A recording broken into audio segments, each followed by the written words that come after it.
Right. It's great to be back. It's great to be back in a physical conference, right? It's great to be at a physical conference.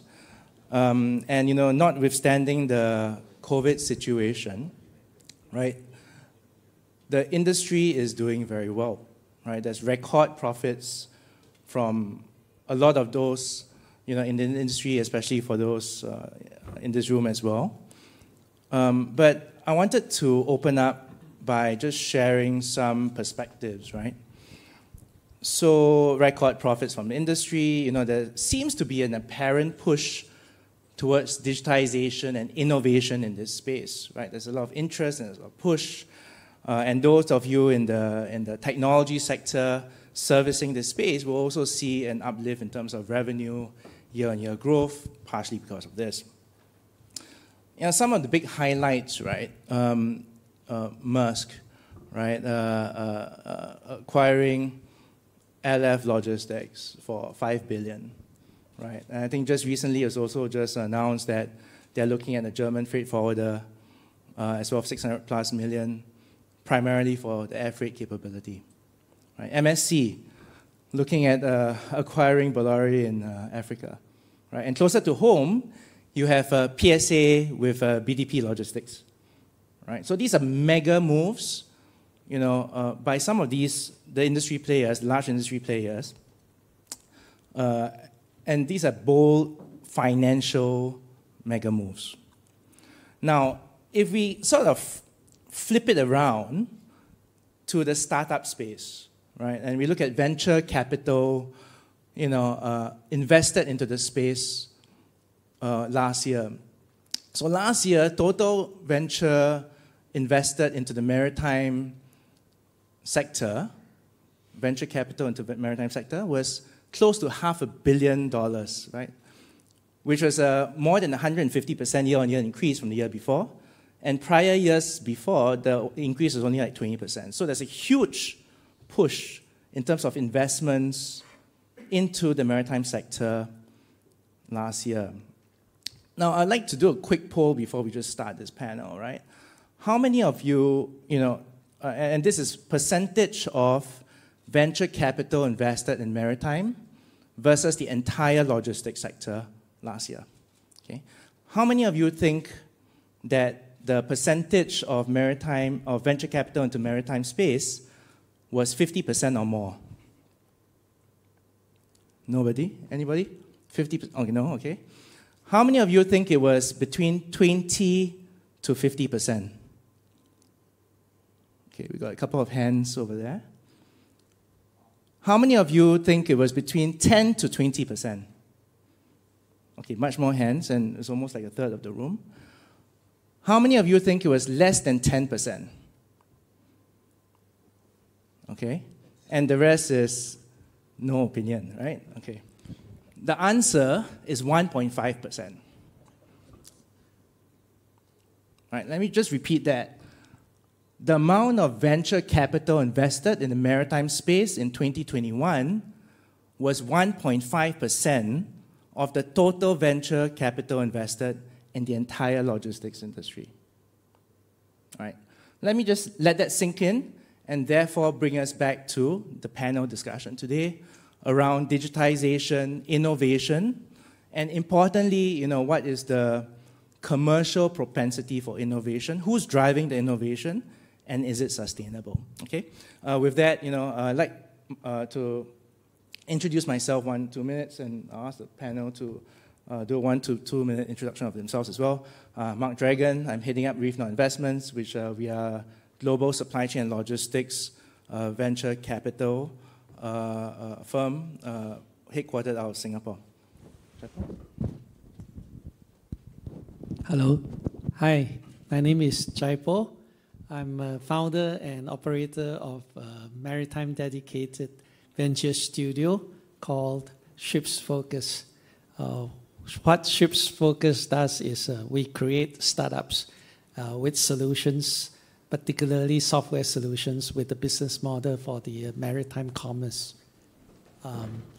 I have over 30 years of experience in maritime commerce, being a ship commercial chartering operations and also shipbroking.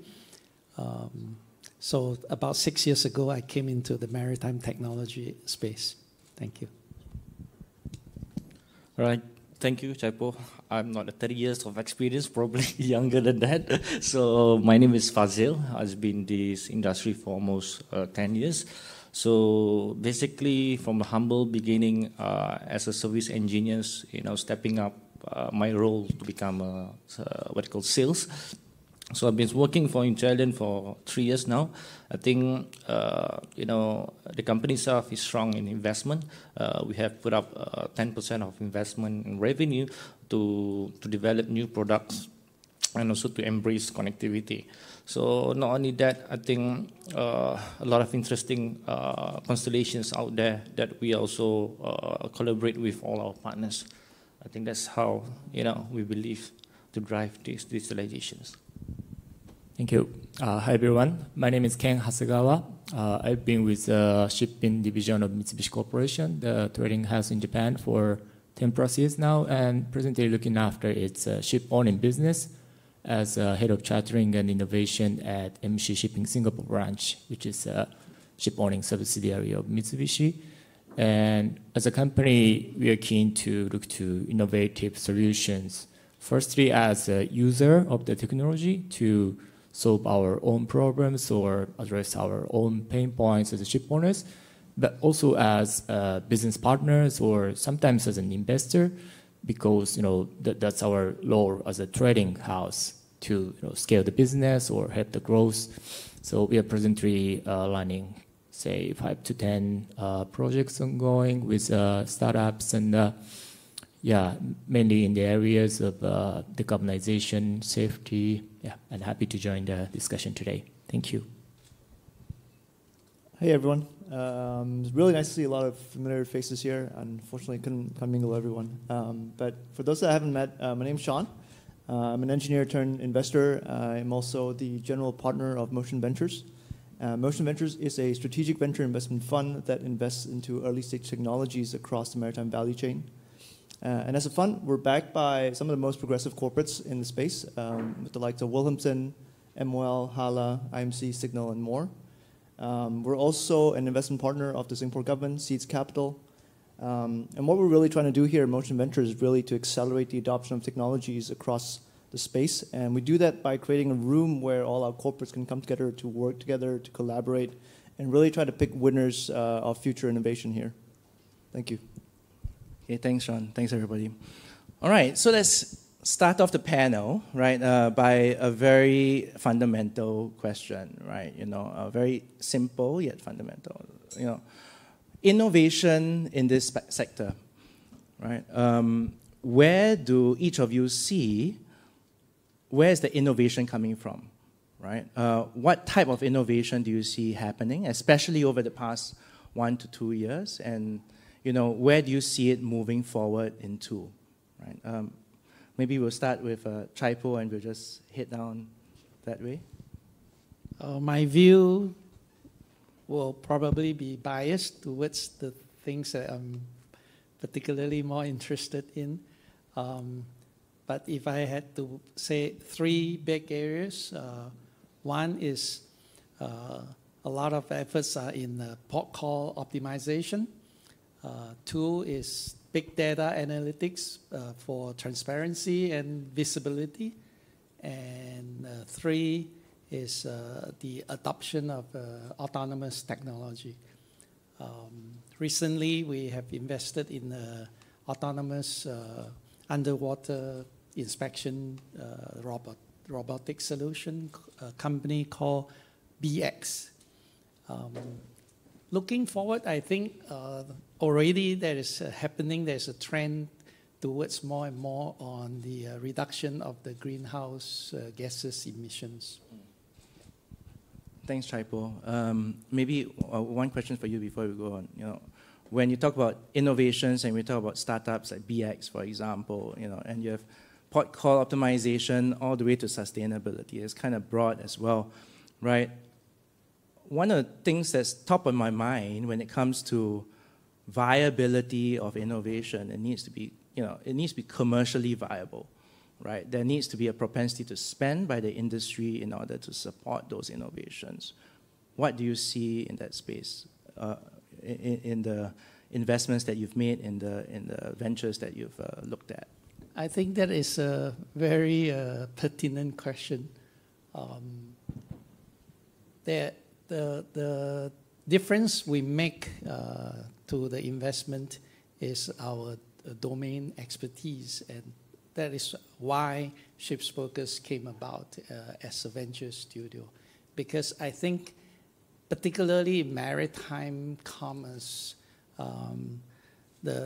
the change, the transformation that has to take place requires a tremendous amount of efforts in all three areas of innovation, adoption of the innovation, and later on the scale of the solution. So I see challenges in all these three stages. In innovation, in adoption, and in scaling. Okay. In innovation, you need a lot of domain expertise. In adoption, you need multiple and interdisciplinary skills. And to scale, you really need sustained and continuous funding for any solution to really globalize. Okay, good. And I'll come back to you later around your ask for this group over here. What would you like to see happening to continue to scale up and to drive innovation in this space, right? Maybe to Fadhzil, innovation, what do you see, both over the past 1 to 2 years and moving forward? I think as I say, from the manufacturer perspective, we are experiencing profound transformations and also company consolidations from a smaller company buyout from a bigger company. And also we've seen a lot of a new satellite launching, GEO, MEO, and also LEO for multi-orbits itself. From my experience, I think there's still a lot of room and also investment for ship owners to actually adapt with these digitalizations. One of the key hurdle is that the cost of the investment in terms of communications. So with Intellian itself, we have actually looked into all angles, widen up our product portfolio, to target different smaller scale, smaller ships owners, scale up to the high throughput like the cruise liner itself. This is where we are champion at. We have, to be honest, we have installed almost 800 terminals for the cruise liner, which revolutionize connectivity, a smart connectivity at sea. So I think, as I mentioned again, competitive sustaining the competitive price for terminal is the key going forward to drive these digitalizations. So, one of the things that I'm actually quite keen to understand as well, it's where is the spend going to? What solutions do you see, that have had great traction over the past 1 to 2 years from your perspective, right? And, demand going forward, do you still see that happening? Or do you see different areas that might drive spend and innovation? All right. Good questions. I think one of the key important things that I've seen for the past few years is like adapting to internet at sea, is the crew retention and also the crew welfare. I think that is one of the reasons where crew have a lot of options, and also being selective which ship owners they should be working for, and also. With that say, having internet is actually very important for us today, especially for younger generation like us.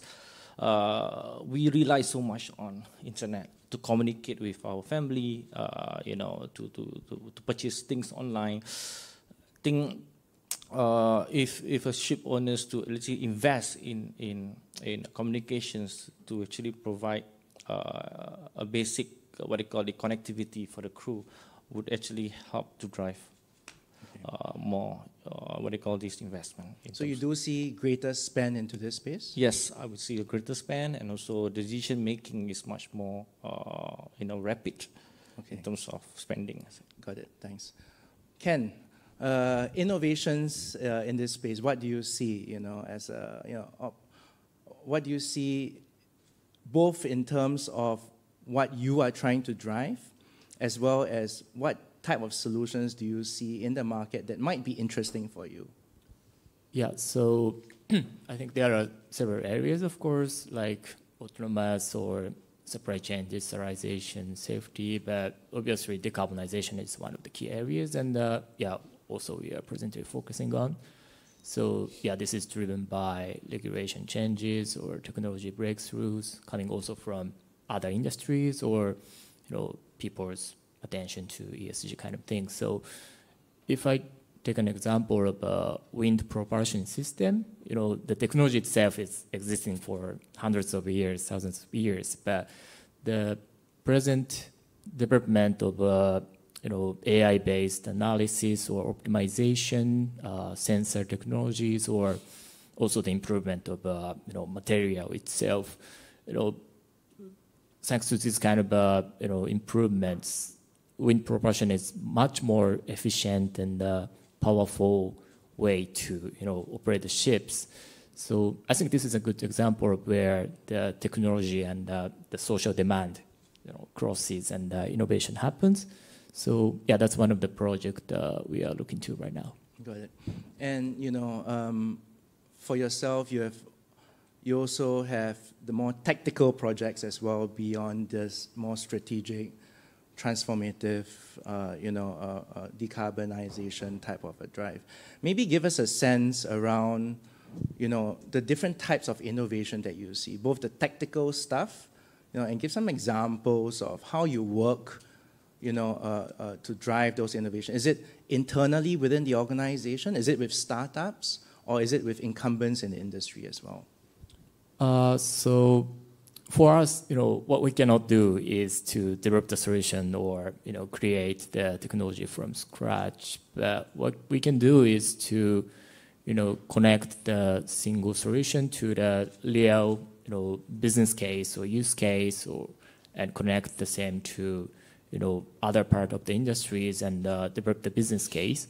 So I think by nature, it's well fitted to work with various startups who has the disruptive solution or technology. And we are really enjoying the partnership with the startups. And also, what is important is for those kind of technologies to decarbonize ships, it has to be the collaborative effort, especially between ship owners and charterers. So that kind of collaboration across the supply chain is, of course, very important, I think. One last question for you before I go on to Shaun. When you deal with new ideas, new innovation, and with startups, for example, it actually is not an easy effort to identify startups, or solution providers specific to that thing that you're trying to do. So maybe you can give us a bit of hints in terms of how you actually find these solutions. How do you find these solution providers or startups, right? And where does it come from? Is it a Singapore ecosystem thing? Is it Asia Pacific? Or is it back to your Japan HQ recommendations? Or is it a global search? In terms of the areas or countries, we are looking to, the solution all over the world globally. And it's not possible to identify if it works or not before, giving a trial of on board. So our advantage as a company is that we own our ships and manage our ships by ourselves. So, our focus is start something on board, but starting as small as possible, and if it fails, fails as small as possible. So I think that's important key steps to start something. Thanks. Rapid prototyping type method. Okay, Shaun, Last one on the panel here.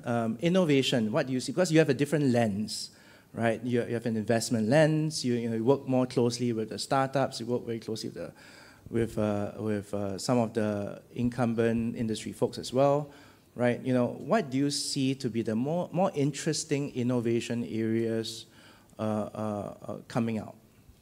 Yeah. So I think I'll tackle this maybe two ways. One maybe on a higher level, what I'm seeing, and I think a lot of it's an outsider's perspective, not being from the industry. And then secondly, I'll be more specific at what sort of innovation I'm thinking about. So from a high level perspective, I think you guys are gonna laugh at me, and I think the maritime industry is like a time machine. So we come home to our 21st century life here, and then when we go to work, we walk into this time machine and go back a couple of decades, right? And I think that's so fascinating to me, and it just shows that actually that's a really good thing, because the roadmap forward is really clear, because we see it now like life outside of work, right? And so what I think is going to start happening a lot is a lot of the B2C technology that we're really familiar with, like on-demand access, unlimited stuff on Netflix, and all these stuff that we're familiar with will start propagating into the sort of B2B world, the maritime space here. So that's on a high level. So more specifically, what does that mean? One, I think a lot of it will be on data interoperability.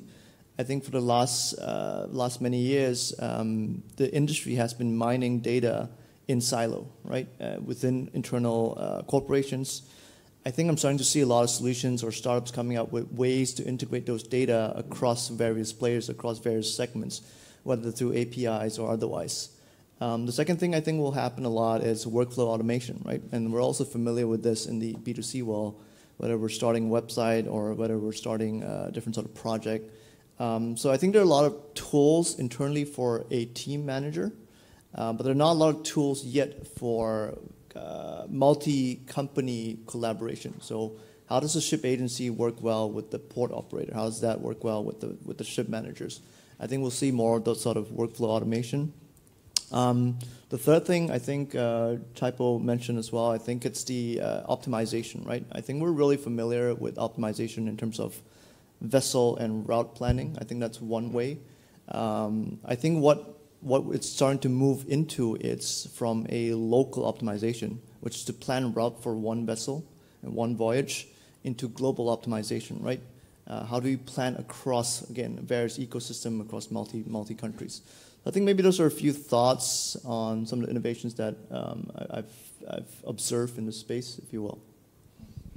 And Shaun, when you talk about some of these areas like local versus global optimization and automation,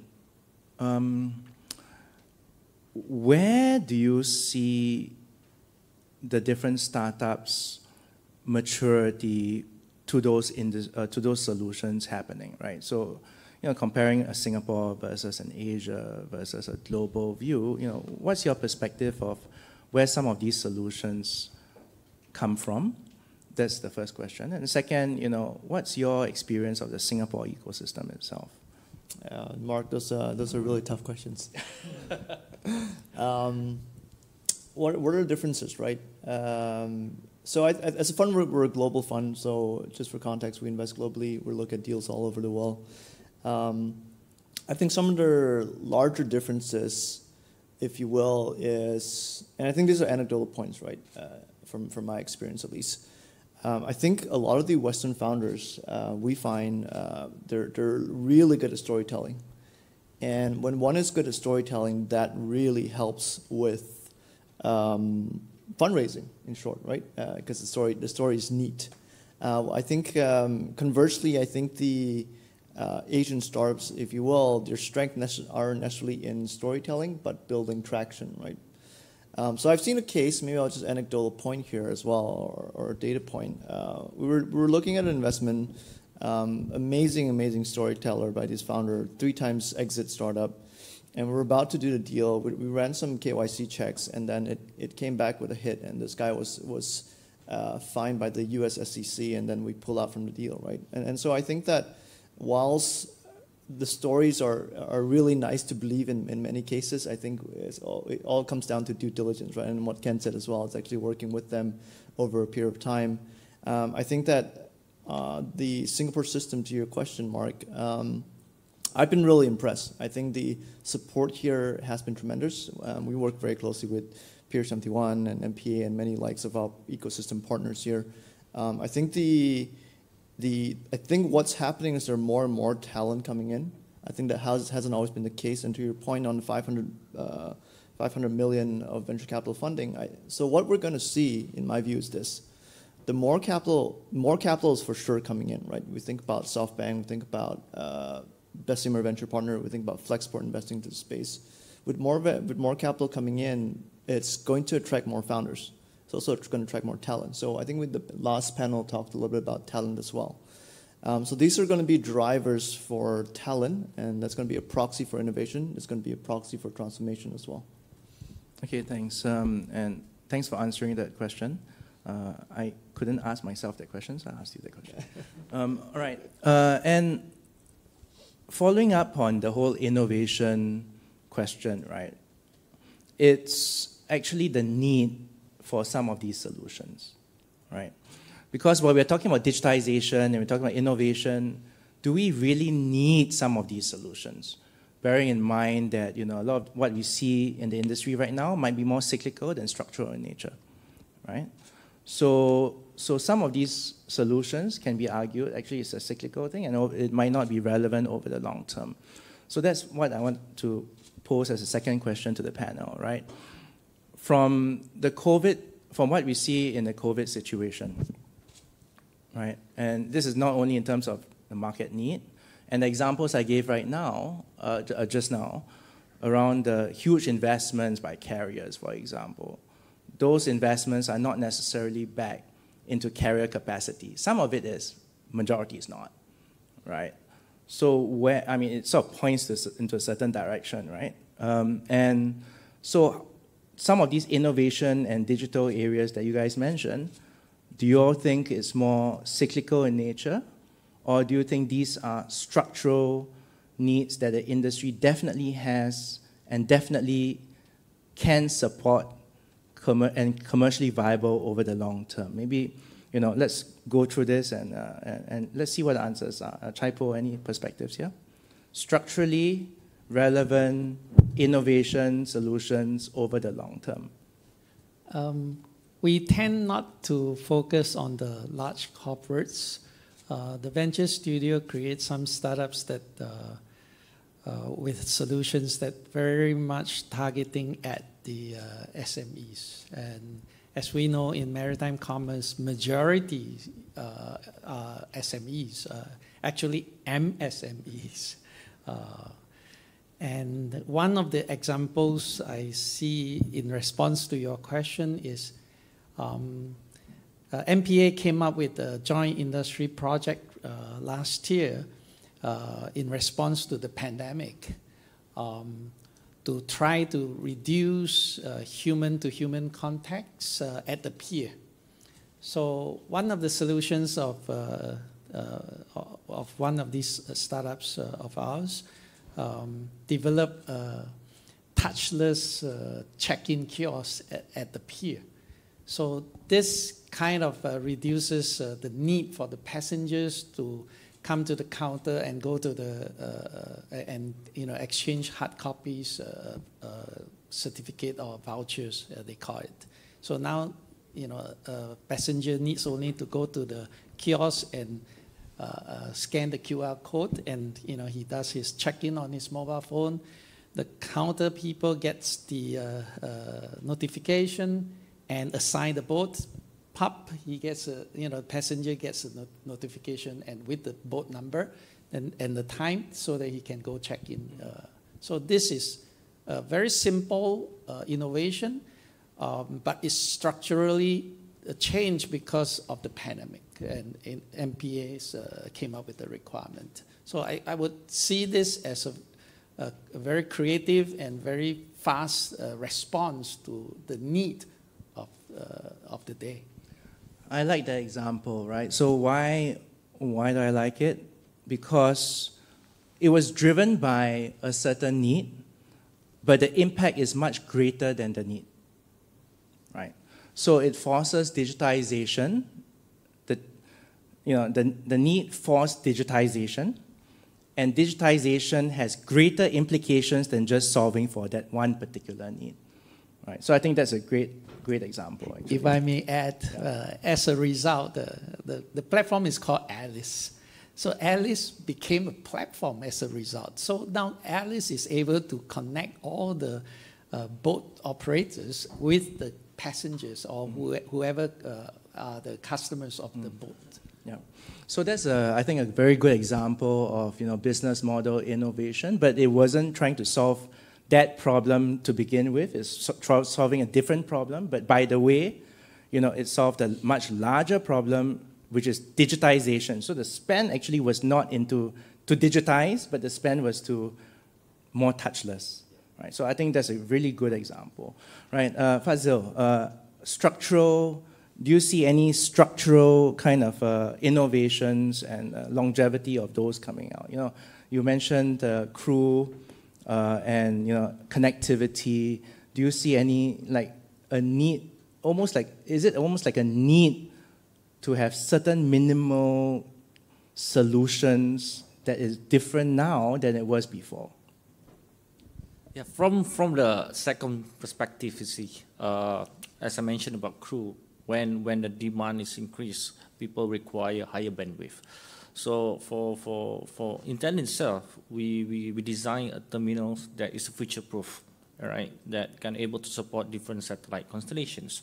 So in years to come, I believe the cost of communication will decrease, and also the technology have evolved. Satellite become more powerful, terminals become smaller. People are able to install a system by themselves. I think the key message is that investing in terminals is actually to provide better connectivity. So you have more options for you to select in terms of, as I say, GEO, MEO, LEO. You have much more options for you to adapt this type of connectivity. Yeah.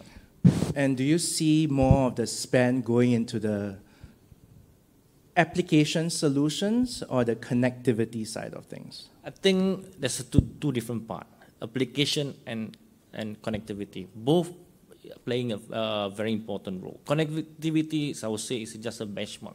Without connectivity, there will be no application. Without connectivity, there's no digitalizations. So today, we have been working closely with all our partners. I'm naming Inmarsat, for example. So they are creating new platform, new way of engagement with their customers, solutions that actually help to improve their connectivity, optimizations of the data itself. How are we going to actually optimize this data? How can we increase this type of linkage between applications and also connectivity? So therefore, with Intellian itself, we are just like enabler. Enabler for a provider and solution manufacturer, for value-added services to actually, incorporate with our system. Got it, thanks.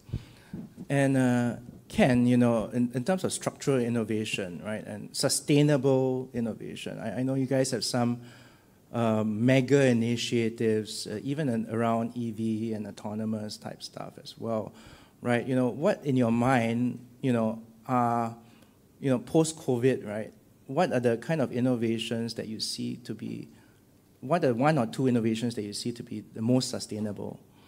In terms of you're willing to pay for that, right? Not just a test, right? You're willing to pay. What would those one or two be?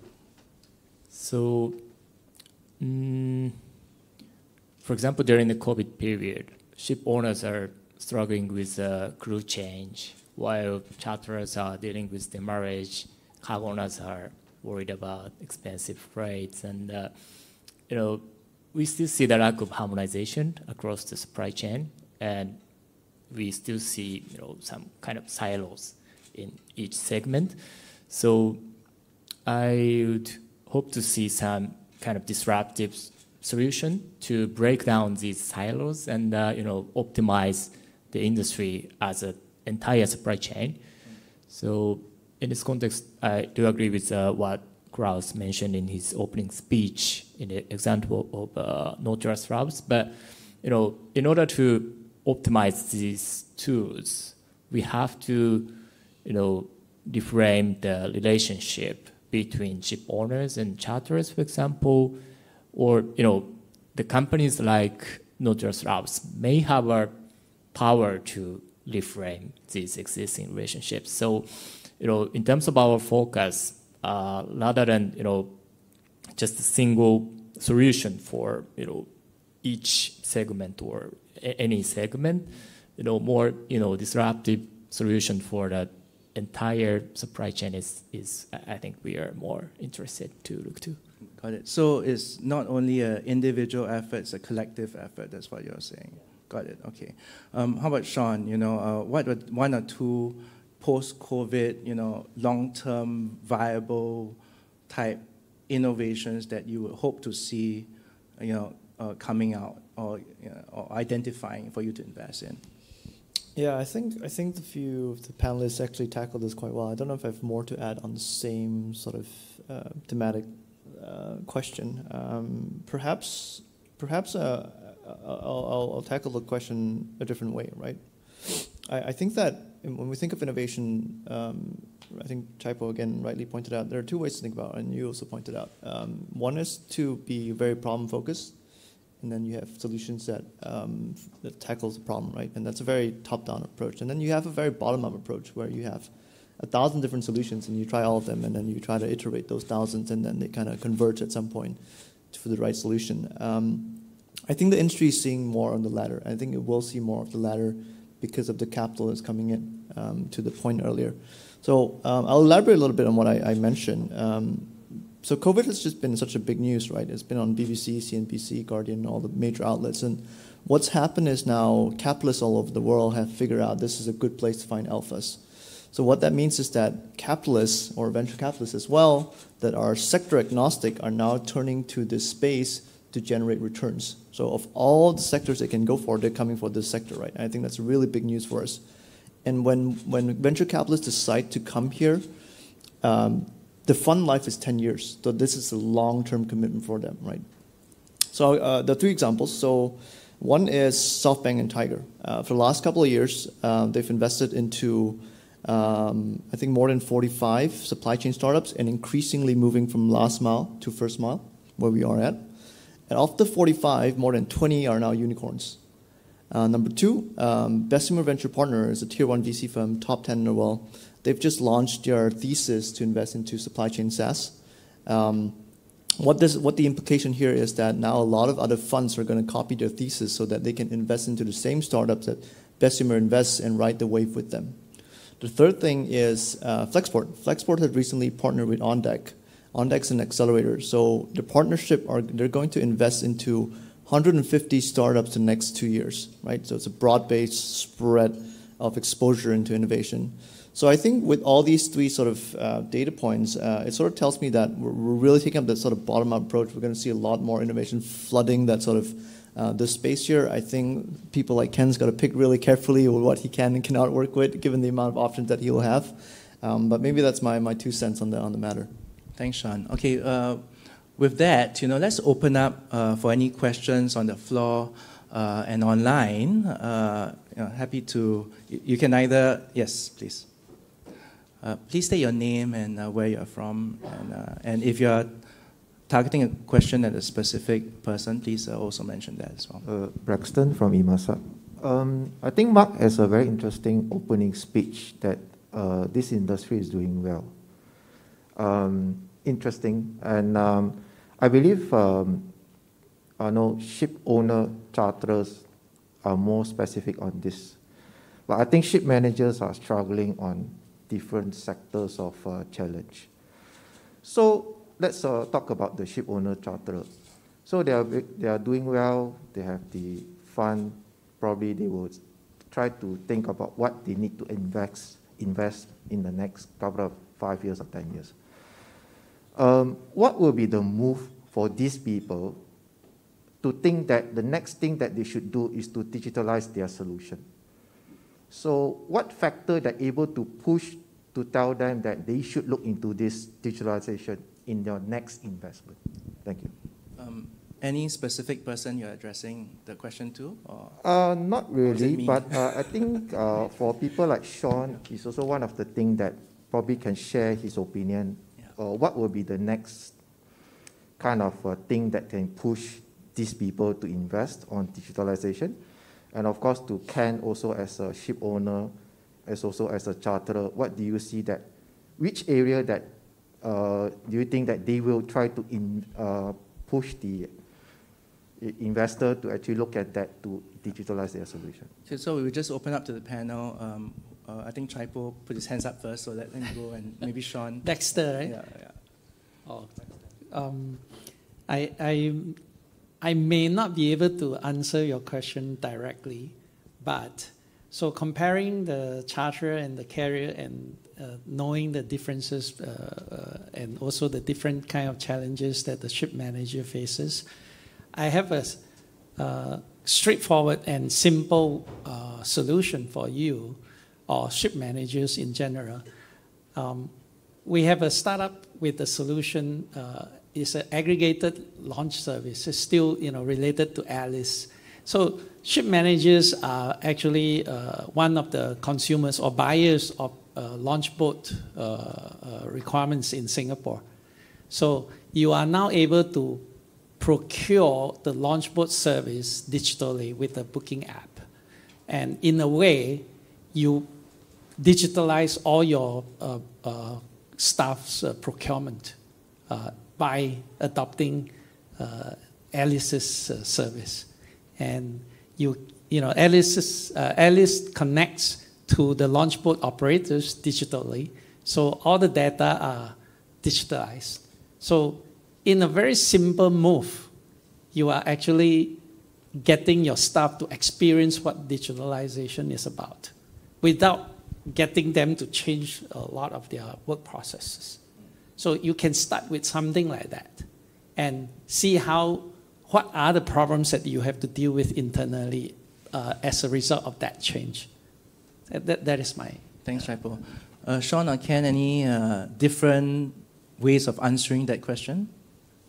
Yeah, I'll quickly chime in. So I think there are mainly three ways. So one, you can procure solution. I think that's what Chye mentioned. I think the second way is you can invest directly into more startups and then have a much closer working relationship with them. Number three, you can invest into funds.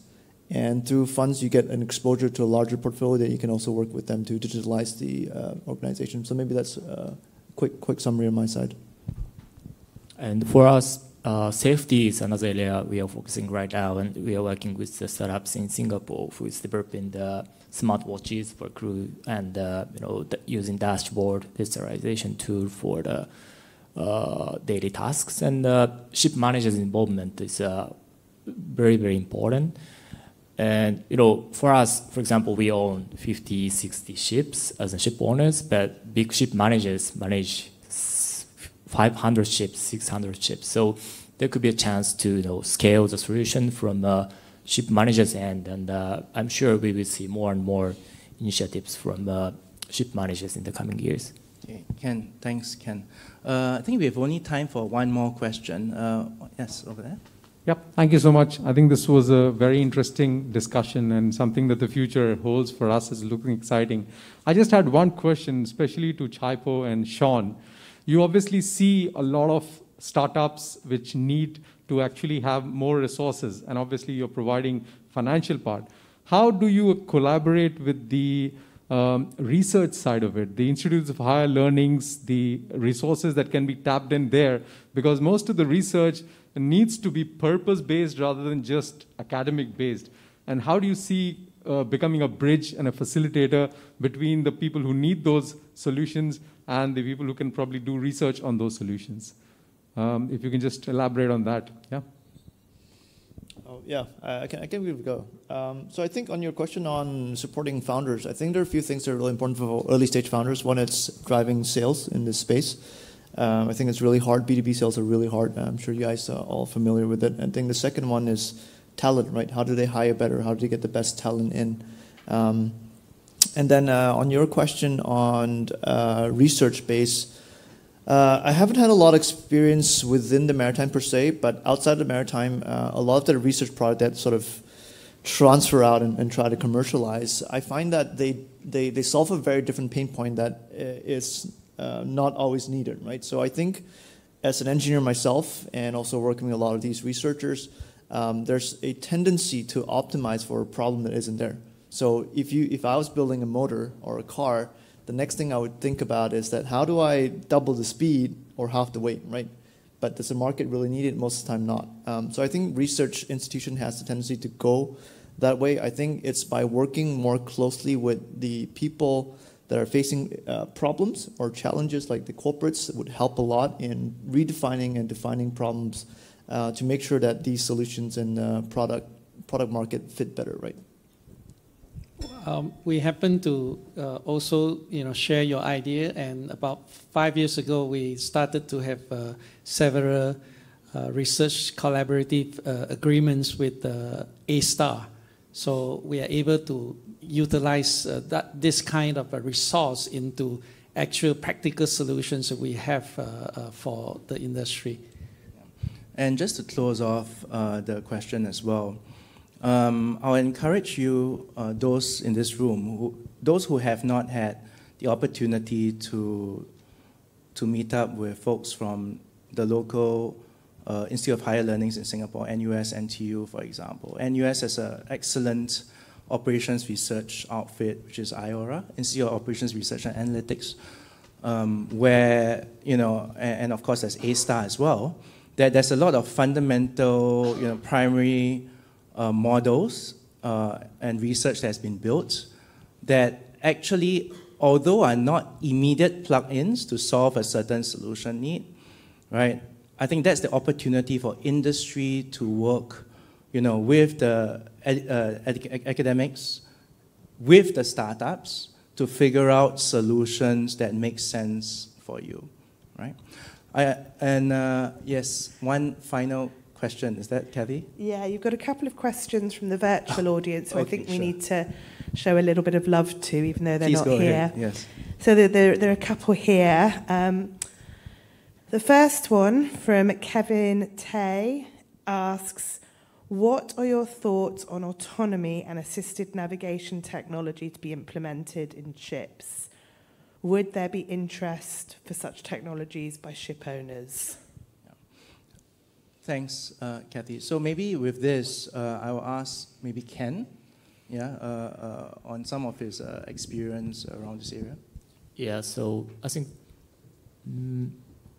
the key step here is not to jump up to that, autonomy all of a sudden, but starting with solving the existing pain points and problems of existing businesses. So for us as Mitsubishi Corporation, we invest in the company in Finland who is developing the situation awareness system by using cameras.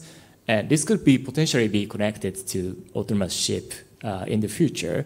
But our present focus is to help Japanese coastal ships or even fishing boats to operate the ship safely. So yeah, starting with the use case is I think the important part of the thing. So basically, long term it makes sense and you see a line of sight, but in the short term you got to solve small problems before you reach there. Kathy, anything else? One more quick one, and then we better get on to lunch. So this is a question specifically for Shaun from Kenny Coe. He says, to your point on ship application SaaS startups, do you or your team see the maritime addressable market big enough to create SaaS unicorns? 100%. Great. Short and sweet.